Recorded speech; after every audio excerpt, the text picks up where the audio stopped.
Hello viewers, welcome back to a new lesson with Prakash Saha. আজকের এই difference or doubt clearing ভিডিওতে আমরা আলোচনা করব wake up and get up, এই দুটোর মধ্যে কি পার্থক্য রয়েছে। সো আমরা অনেক সময় ঘুম থেকে ওঠা অর্থে গেট আপ এবং ওয়েক আপ ব্যবহার করে থাকি, বাট এদের মধ্যে একটা ছোট্ট পার্থক্য আছে। সো ভিডিওটি প্রথম থেকে শেষ পর্যন্ত দেখতে থাকো, খুব সহজেই সেই পার্থক্যটা ধরতে পারবে এবং কোথায় গেট আপ এবং কখন ওয়েক আপের ব্যবহার করবে সেটা খুব সহজেই বুঝতে পারবে। আর হ্যাঁ, আমরা ডিফারেন্স অর ডাউট ক্লিয়ারিং বিষয়ের উপরে বেশ কিছু ভিডিও আপলোড করে দিয়েছি এবং সেগুলো পাবলিশ করাও হয়ে গেছে। সো তোমরা যদি ভিডিওগুলি মিস করে থাকো তাহলে এই ভিডিওর আই বাটনে প্লেলিস্ট পেয়ে যাবে, সেখান থেকে ভিডিওগুলি দেখে নিতে পারো। এছাড়াও ইউটিউবে তোমরা সার্চ করতে পারো difference or doubt clearing video by digital English, এটা লিখে সার্চ করলে আমাদের ভিডিওগুলি অবশ্যই আসবে, সেগুলো তোমরা দেখে নাও। So let get started the topic. Viewers, wake up অর্থই হলো যে ঘুম থেকে জাগা।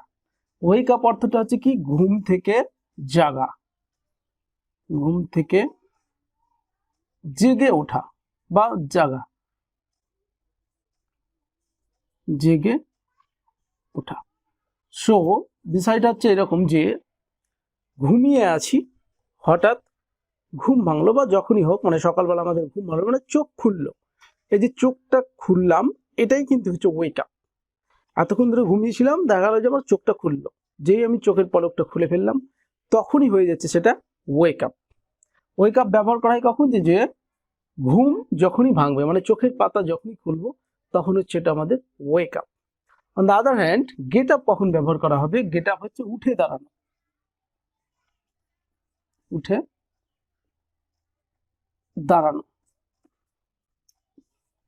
তো এবার আমি বিছানা থেকে যখন উঠে দাঁড়াচ্ছি বা মেঝেতে ঘুমিয়ে আছি সেখান থেকে উঠে দাঁড়াচ্ছি, এক কথায় হলো উঠে দাঁড়ানো অর্থই হচ্ছে সেটা গেট আপ। ক্লিয়ার? তাহলে দুটোর মধ্যে পার্থক্যটা কি? গেট আপ হচ্ছে উঠে দাঁড়ানো, ঘুম থেকে ওঠাটা না। দেখা গেল যে আমি বিছানা থেকে উঠে দাঁড়াচ্ছি, মেঝে থেকে উঠে দাঁড়াচ্ছি বা কোথাও আছি সেখান থেকে উঠে আমি দাঁড়াচ্ছি যখন, তখন সেটা হচ্ছে গেট আপ। আর ঘুমিয়ে আছি, আমার ঘুমিয়েছিলাম, চোখটা যেই মাত্র খুললাম, মানে আমার তখন ঘুমটা ভেঙে গেল, সেই অর্থে হচ্ছে আমাদের ওয়েক আপ। ওকে, তবে একসঙ্গে এই জিনিসটাও ঘটে থাকে যে চোখের পলক খোলা মাত্র, মানে চোখের পাতা খোলা মাত্র কি করি আমরা, ধর পড়িয়ে বা ইনস্ট্যান্টলি উঠে দাঁড়াই, তো আমরা তখন গেট আপ করি। ওই ঘুম ভাঙলো ওটা আলাদা, আবার উঠে দাঁড়ালো ওটা আলাদা করি না, একসাথে আমরা গেট আপের ব্যবহারটা করে দিই। ওকে, সো এক্সাম্পলগুলো দেখো, বিষয়টি আরো সহজেই বুঝতে পারবে। ফার্স্ট এক্সাম্পল হচ্ছে যে I woke up at 6 AM yesterday. তাহলে কি হলো যে আমি গতকাল ঘুম থেকে উঠেছিলাম, তার মানে বোঝানো হচ্ছে যে আমি ঘুম থেকে জেগেছিলাম 6টার সময়। গতকালকে আমি 6টার সময় ঘুম থেকে জেগেছিলাম, মানে 6টার সময় আমার, আর আমি ঘুমাইনি, মানে আমার চোখের পলক খুলে গেল বা চোখের পাতা খুলে গেল, তখন আমার ঘুমটা ভেঙে গেল। এই অর্থে হচ্ছে কি যে ওয়েক আপের ব্যবহার করেছি, গেট আপ কিন্তু করবো না। ওকে, আরো একটা example, my mother wakes up early.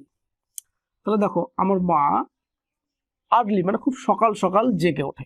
তাহলে এই যে ওয়েকস আপ, এটা কিন্তু কি হলো যে ঘুম ভাঙা অর্থে ব্যবহার করা হচ্ছে। এটা কি ঘুম থেকে জেগে ওঠা না, মানে ঘুম ভেঙে যে গেল ওটাকেই বোঝানো হচ্ছে এখানে। আরো একটা example, Sangeeta wakes up at 5 AM। তাহলে এখানে দেখো ওয়েকস আপ মানে হচ্ছে ঘুম থেকে জেগে ওঠা বা ঘুম ভেঙে যাওয়াটাকেই বোঝানো হচ্ছে। তাহলে 5টার সময় তার ঘুম ভেঙে গেল, এবার সে বিছানা ছাড়বে কি ছাড়বে না সেটা তার ব্যাপার, ব্যক্তিগত ব্যাপার, কিন্তু তার 5টার দিকে ঘুম ভেঙে গেল, এটাই কিন্তু এখানে বোঝানো হচ্ছে যে তার 5টার দিকে ঘুম ভেঙে যায়। প্রেজেন্ট ইনডিফিনিট টেন্স, তাহলে এটা হবে ঘুম ভেঙে যায়। সঙ্গীতা 5টার সময় জেগে ওঠে বা তার 5টার সময় ঘুম ভেঙে যায়। আমার মা খুব সকালেই জেগে ওঠে বা আমার মার খুব সকালেই ঘুম ভেঙে যায়। আমি গতকাল 6টার সময় জেগে উঠেছিলাম বা আমার ঘুম ভেঙে গিয়েছিল, এইরকম। ক্লিয়ার? ওকে, এবার আসি get up. I got up 7 AM yesterday. তাহলে এখানে দেখো গেট আপের ব্যবহার করা হয়েছে পাস্ট টেন্সে, গট আপ হয়েছে। তাহলে আমি জেগে উঠেছিলাম বা আমি বিছানা থেকে উঠেছিলাম, মানে উঠে দাঁড়িয়েছিলাম, মানে ঘুম থেকে উঠে দাঁড়িয়ে গিয়েছিলাম, এরকম বোঝানো হচ্ছে। তাহলে 7টার সময় আমি উঠে দাঁড়িয়েছিলাম। Okay, next, my father gets up at 6 AM। তাহলে আমার বাবা কি করে, বিছানা ছেড়ে উঠে যায় কখন, সকাল 6টার সময়, বিছানা ছেড়ে উঠে গেল। ঠিক আছে, বিছানা তার কিন্তু ঘুমিয়ে থাকে না তখন। গেটস আপ মাই বয়, তাহলে এখানে দেখো গেটস আপ মানে এখানে মাই বয় বলতে আমার বাচ্চা, তো এখানে দেখা গেল যে সে বসে আছে বা ঘুমিয়ে আছে, আমি এখন gets up my boy, get up. তো ছেলেটি দেখা গেল যে এখানে বেঞ্চের ওপর ঘুমিয়ে আছে বা বসে আছে, তখন আমি বললাম গেট আপ মাই বয়। তো তখন সে অর্থে কি করা হচ্ছে, ওকে দাঁড়ানোর কথা বলা হচ্ছে বা ওঠার কথা বলা হচ্ছে। ওকে, তো এই হচ্ছে get up and wake up. Get up আর ওয়েক আপের মধ্যে পার্থক্যটা হচ্ছে এইরকম যে গেট আপটা কখন ব্যবহার করা হচ্ছে, যে উঠে তাকে দাঁড়াতে হচ্ছে। ওয়েক আপটা কখন ব্যবহার করা হচ্ছে, যে ঘুমিয়ে আছে চোখ খুলে গেল, এই অর্থে হচ্ছে কি ওয়েক আপ। ওকে, আর তারপরে সে কখন উঠবে, যে যখন উঠবে তখন আমরা সেটা করবো গেট আপ। বিছানা ছাড়েনি, যখন বিছানা ছাড়বে তখন সেটা হয়ে যাবে গেট আপ। তাহলে ওয়েক আপ আর গেট আপের মধ্যে পার্থক্যটা হলো এইরকম যে ঘুমিয়ে আছে, ঘুম ভাঙলো, তখন আমরা ব্যবহার করব ওয়েক আপ।